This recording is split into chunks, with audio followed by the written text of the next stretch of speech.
ଶୁଭାଯିବ। ଅନ୍ୟ କୌଣସି ଶବ୍ଦ ସେଠି ଶୁଣିବାକୁ ପାଇବେ ନାହିଁ।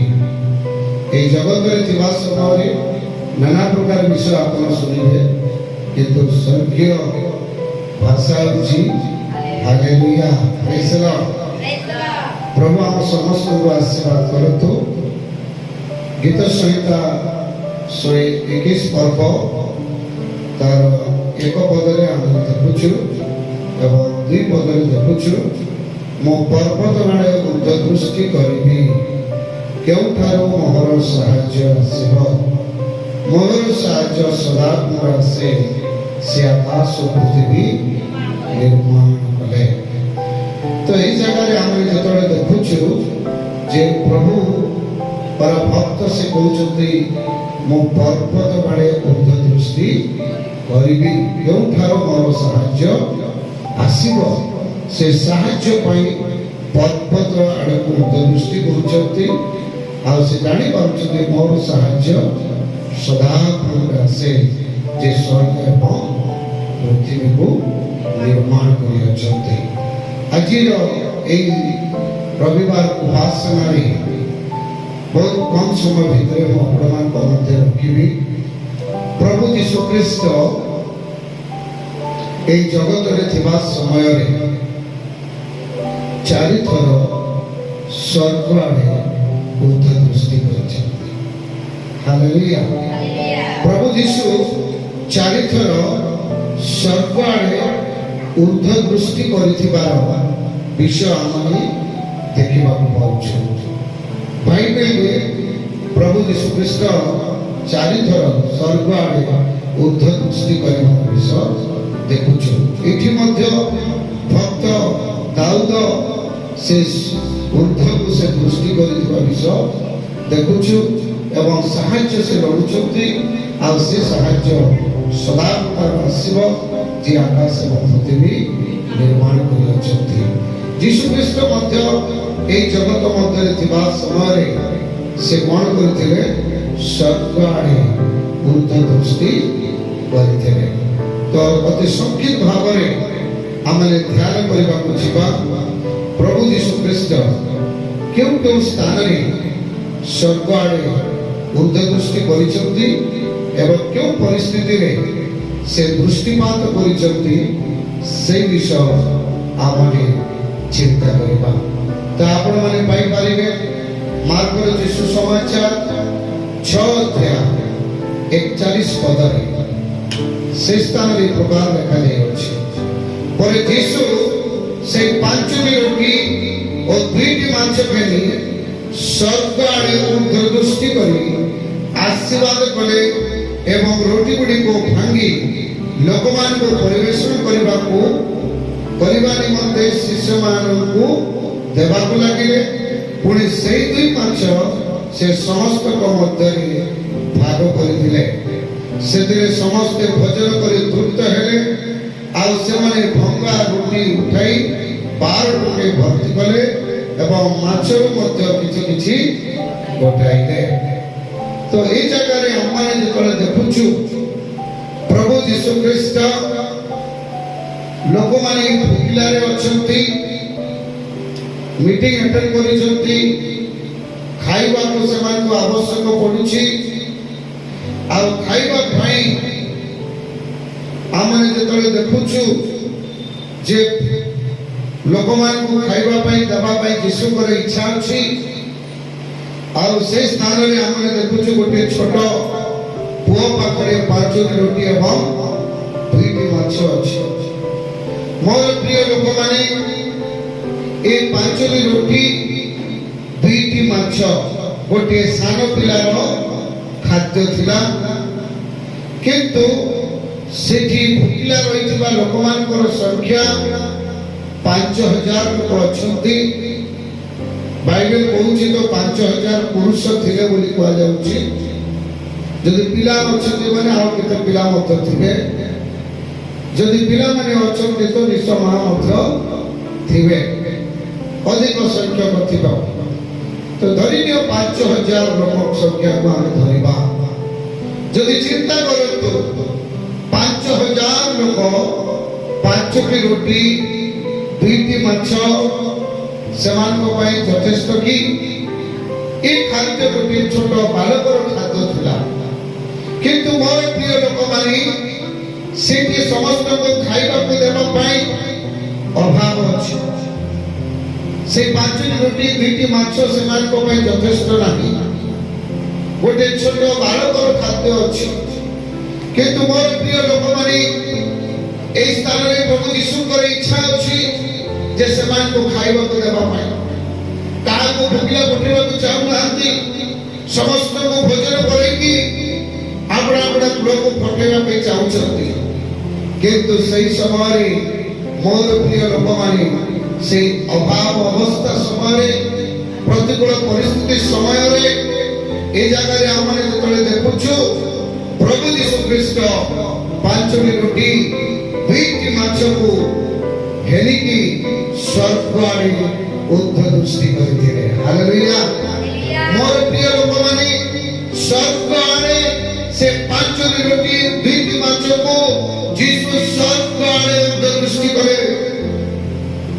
ଆଉ ସେଇ ସ୍ୱର୍ଗ ଆଡ଼େ ଉର୍ଦ୍ଧ୍ୱ ଦୃଷ୍ଟି କରିବା ଦ୍ୱାରା ସେଇ ପାଞ୍ଚଟି ରୁଟିକୁ ଦୁଇଟି ମାଛକୁ ଶିଷ୍ୟମାନଙ୍କୁ ଦେବାକୁ କହିଲେ ଏବଂ ସମସ୍ତଙ୍କୁ ବାଣ୍ଟି ଦେଲେ ଏବଂ ସମସ୍ତେ ଖାଇକି ତୃପ୍ତ ହେଲେ ଏବଂ 12 ଡଲା ବଢିଯାଇଛି। ପ୍ରେଜ୍ ଦ ଲର୍ଡ।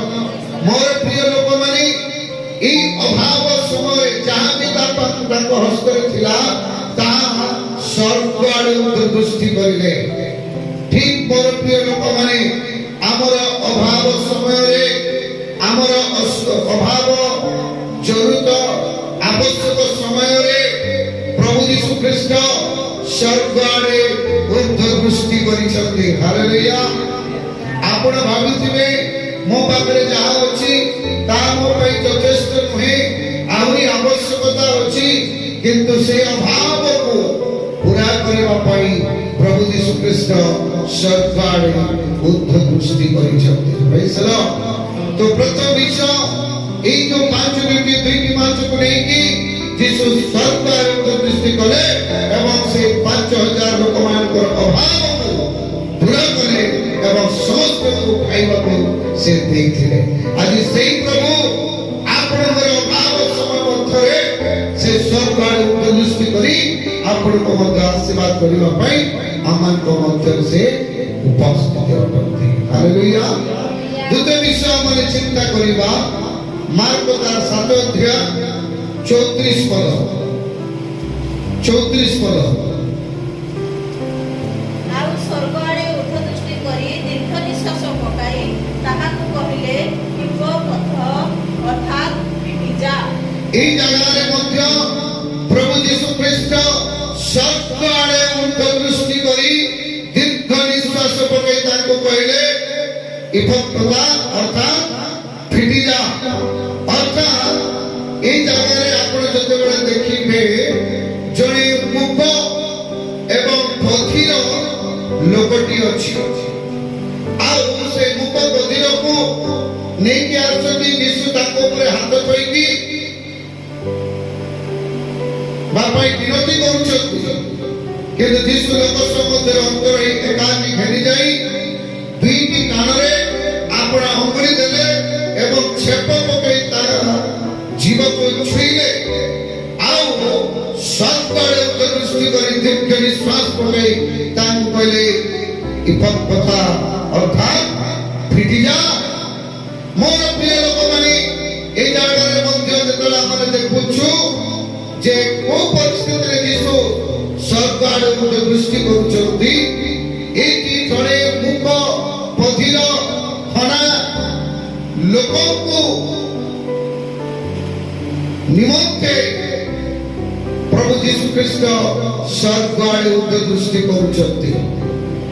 ଯେତେବେଳେ এই ବ୍ୟକ୍ତିଟି ଦୁର୍ବଳତା ଅବସ୍ଥାରେ ଅଛି, ପୀଡ଼ିତ ଅବସ୍ଥାରେ ଅଛି, ରୋଗାଗ୍ରସ୍ତ ଅବସ୍ଥାରେ ଅଛି, ସେ ନା ଭଲରେ ଶୁଣି ପାରୁଛି ନା ଭଲରେ କଥା କହିପାରୁଛି, ସେ ମୂକ ଏବଂ ବଧିର ଅବସ୍ଥାରେ ଅଛି। ଆଉ ସେହି ସମୟରେ ପ୍ରଭୁ ସ୍ୱର୍ଗ ଆଡ଼େ ଉର୍ଦ୍ଧ୍ୱ ଦୃଷ୍ଟି କରୁଛନ୍ତି। ହାଲେଲୁୟା।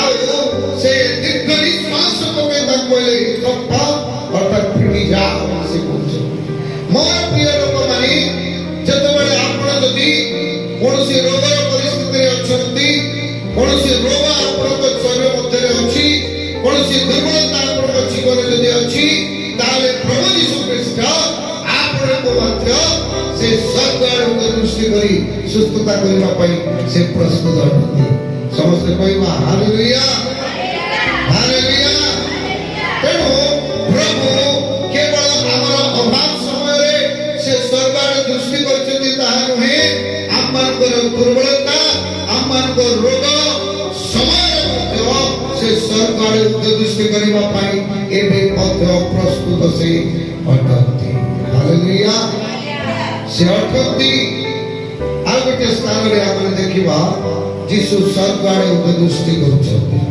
जन यीशु समाचार तार 11 पर्व तार 41 पद ଆଉ ଯୀଶୁ ଉର୍ଦ୍ଧ୍ୱଦୃଷ୍ଟି କରି କହିଲେ ପିତଃ ତୁମେ ମୋହର ପ୍ରାର୍ଥନା ଶୁଣିଲ ବୋଲି ମୁଁ ତୁମକୁ ଧନ୍ୟବାଦ ଦେଉଅଛି।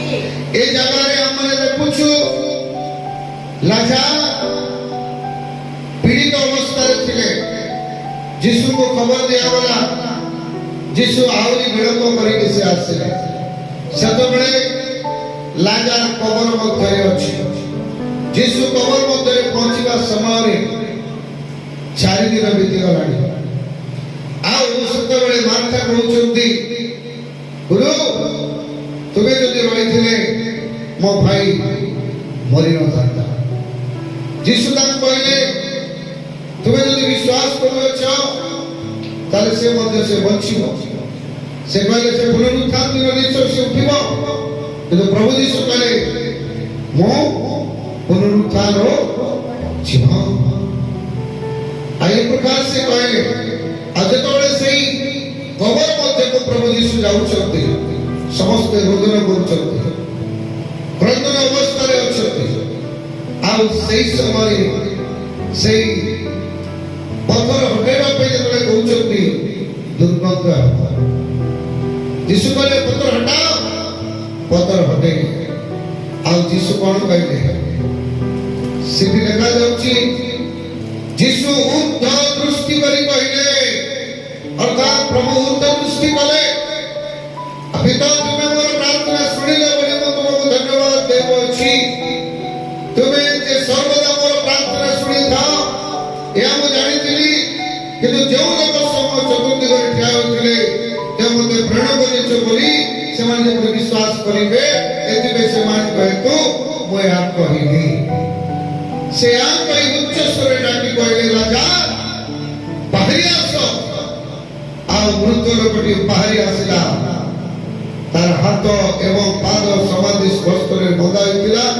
एवं ऊपर पटे गामुछा गुड़ा होइतिला यीशु से मान कहले यार बंधन पिटाई छाड़ी दियो हालेलुया हालेलुया। तो एठी हमने देखुछु गोटे मृत अवस्था रे थिबा समय रे प्रभु यीशु ऊर्ध्व दृष्टि से करूछथि हालेलुया ऊर्ध्व दृष्टि करूछथि स्वर्ग आड़े ऊर्ध्व दृष्टि से करूछथि सेही मृत अवस्था रे मोर प्रिय लोक माने आमनकर जीवन रो परिस्थिति मध्ये एक प्रकार आसी थाए जे समस्त परिस्थिति आमन को मृत्यु आड़ को घेरी की जीवा समय रे हमें विचलित हो अस्थिरता हेउ किंतु से मृत अवस्था मध्ये फेरे आइबा पाई प्रभु को सक्षम है हालेलुया लाजर को मृत्यु को बाहर करबा को से ऊर्ध्व से दृष्टि करथिले हालेलुया ऊर्ध्व से दृष्टि करथिले तेणु मोर प्रिय लोक माने आज मृत्यु अवस्था रे मध्य प्रभु यीशु ऊर्ध्व दृष्टि से करिछथि हालेलुया कहार लाजर मृत्यु अवस्था शेष कथा टी कहबा जन यीशु समाचार तार 17 एक पद यीशु एही समस्त कथा कहि स्वर्ग आड़े उर्ध्वदृष्टि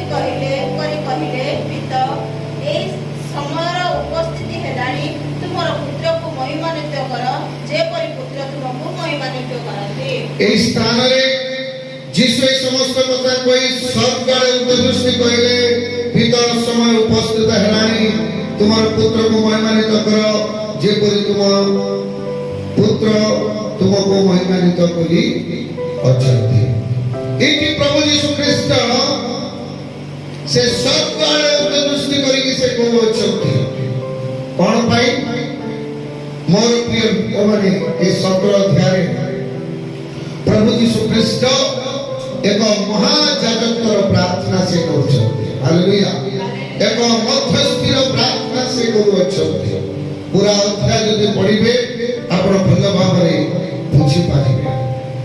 तो प्रभु यीशु ख्रिस्ट एक महाजाजकर प्रार्थना करिबा पाई से निवेदन करिबा पाई एक मध्यस्थी प्रार्थना करिबा पाई ए स्थान रे प्रभु सर्वाणी ऊर्ध्व दृष्टि से करियछन्ति। हालेलुया। मोर प्रिय लोक माने ए जगह रे प्रभु यीशु ख्रिस्ट आम समस्त निमंते प्रार्थना करिबा पाई सर्वाणी ऊर्ध्व दृष्टि करियछन्ति। हालेलुया। केते बड़ विषय देखंतु सर्वाणी ऊर्ध्व दृष्टि करिकि से निवेदन करूछन्ति। ठीक से प्रकार आज मध्य प्रभु आपण मान से निवेदन करबा पाई अविरत प्रस्तुत से अछंती एवं करूछंती। हालेलुया। से दिन पितर को कहले पिता शैतान तुमको चांडे चलेबा पाई अधिकार पाई अछि तुमर विश्वास करे लोक पाइबो नाही मो सेते तुम पाई प्रार्थना करूछि। हालेलुया। तेनो आप पाई प्रार्थना करबा पाई